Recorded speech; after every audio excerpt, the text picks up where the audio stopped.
there, folks, and welcome back to another episode of Friday Night Spotlight, brought to you by 911 Air Repair, your local air conditioning experts specializing in maintenance, repair, and new installations. This is our hybrid week, essentially. We are still not completely done with the regular season as our 4A and 5A schools are still playing, but we do have some playoff games in 2A and 3A, so our show today is going to be all about playoffs, and we have three teams going at it. We're going to start from the bottom to the top, starting with 3A, and our number 15 team, ALA Ironwood, they are going to be at number 2, Chandler Valley Christian.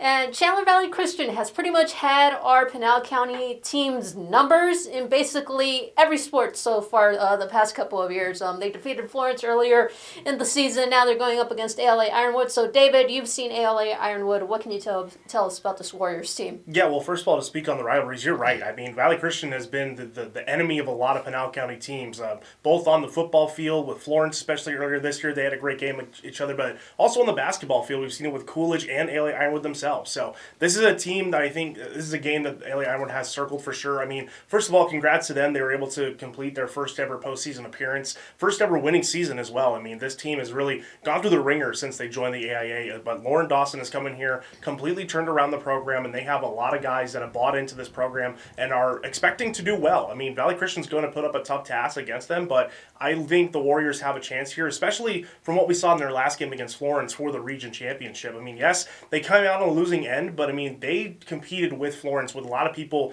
may not have expected them to, and they did a really solid job. And I mean, from the offensive point of view, this starts with Aiden Williams at running back. This kid has been absolutely incredible. I've been singing his praises ever since, every chance I get a chance to see him. Yeah, he's one of the best running backs in Pinal County, if not the best running back in Pinal County, and he has to be the focal point of this team going forward. He is going to make this team run. He has done such a good job so far, and Valley Christian's going to have to be put up to the test to make sure he's not involved in the game as much, because he is an absolute game changer. He can beat you in so many different ways. He is a power back. He is shifty. He can make you miss. He will score a bunch, and it also breathes to the offensive line as well. The offensive line has done a really good job to make sure that Williams has a lot of running lanes, so he is going to be a huge part of this game, and I think he is going to be a game changer. It just depends on if Valley Christian can stop them and if Ironwood can build some momentum early. If they can get on the board early, they can continue to manipulate the game as much as they want, and I think Lauren Dawson is bringing a pedigree to them that says they don't care who they face, they believe in themselves, and they could come out winners here.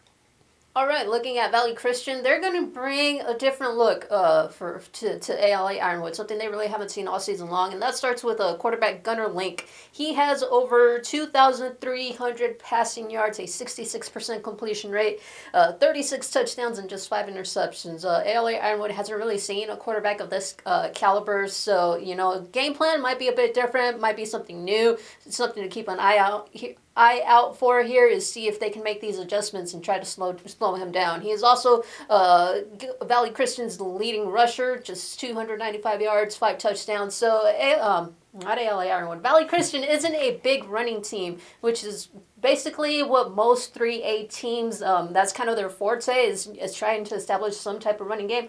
Not Valley Christian's MO as a team defensively, 13 interceptions, 5 fumble recoveries. So it's going to come down to the offenses. Can Valley Christian slow down ALA Ironwood's run game, and vice versa? Can ALA Ironwood slow down Gunnar Link's passing game? Moving on to our other playoff game, we have number 10 Florence. They will be at number 7 Thatcher. And like David mentioned, ALA Ironwood and Florence just wrapped up their regular season last week. Florence came away with the 31-28 win. They were down for most of the game, so they managed to come back. And I think that's key for Florence here, is they know how to come back when they're down in big games.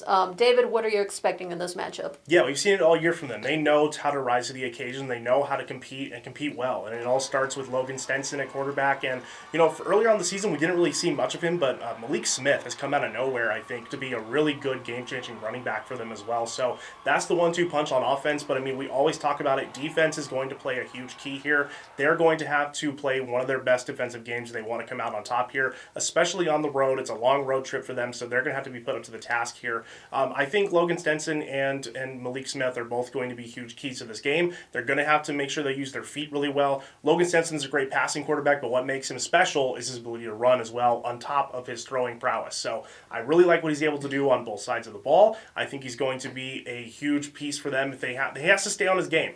We've seen sometimes he can be a little bit not factored in as much, or he can be off his game, and Florence suffers because of that. He's going to have to play his best game, and they're going to have to play their best games moving forward if they want to keep moving on here. We've hyped up Florence a lot this year, and we really thought they were going to be one of their best teams. They've lived up to it so far. They're going to have to keep living up to it when the lights are brightest in the playoffs.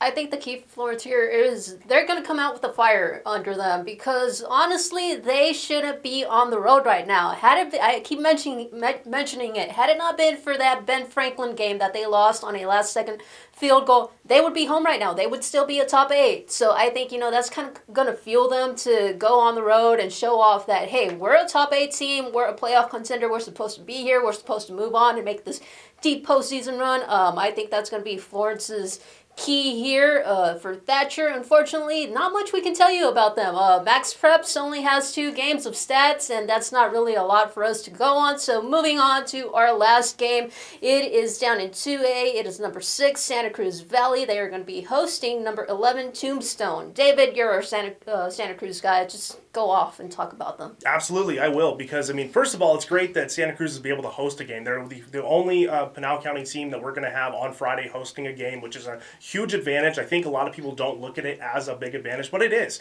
These guys are able to stay home. They're going to be able to be comfortable, and we've seen it a lot where a lot of teams just rely on the run a lot, and that has been Santa Cruz's MO for a very long time. It's what pretty much got them to a championship in 2020, but this year it has been all about the passing game with Nathan Harris at quarterback. He has come out of nowhere. He has done a really solid job. He is still a very young guy. He is really coming into his own as a real solid threat for this team. I continue to be impressed by him. I continue to be impressed with what Thomas Cortez is doing as a head coach. And these guys deserve to be here. I think a lot of people outside of Pinal County have not really had a chance to look at them or didn't think this was possible. But to be a top 10 team and be able to host a playoff championship or a playoff game in the first round is a really good accomplishment. But they're not satisfied just yet. They think they can continue to go deeper and deeper. And I think they have the potential to do that as long as they can stick to what makes them good and keep that mindset. Dust Devils are a very proud group, and they're going to continue to just prove people wrong, and I think they can in this game. Tombstone will be a tough opponent for them, but I'm expecting them to continue to ride out this momentum and continue to improve people wrong in this game. Looking at Tombstone, quarterback DJ Elias, over 1,300 passing yards, 16 touchdowns, just 4 interceptions. Tombstone is kind of a well-balanced team. They have a good passing game and a good running game. Their leading rusher is Sebastian Jones, 503 rushing yards, 6 touchdowns, and they spread the ball well. Elias, their second leading rusher, 13 touchdowns, and then Jemiah Wallace, also 6 touchdowns. Key here for Tombstone is their defense. So far as a team, 24.5 sacks, 13 interceptions, 13 fumble recoveries. So Santa Cruz, while they do have a really potent offense, they have a slight tendency at times to lose control of the ball. So it's going to be key here for them to play a clean game, keep control of the offense, because if not, Tombstone has the ability to make them pay. Real quickly, because this is our hybrid week, here are our picks for the final regular season games between 4A and 5A. We are still tied at the moment. Will we end up tied? Who knows? You guys will have to check back next week to see how everything goes.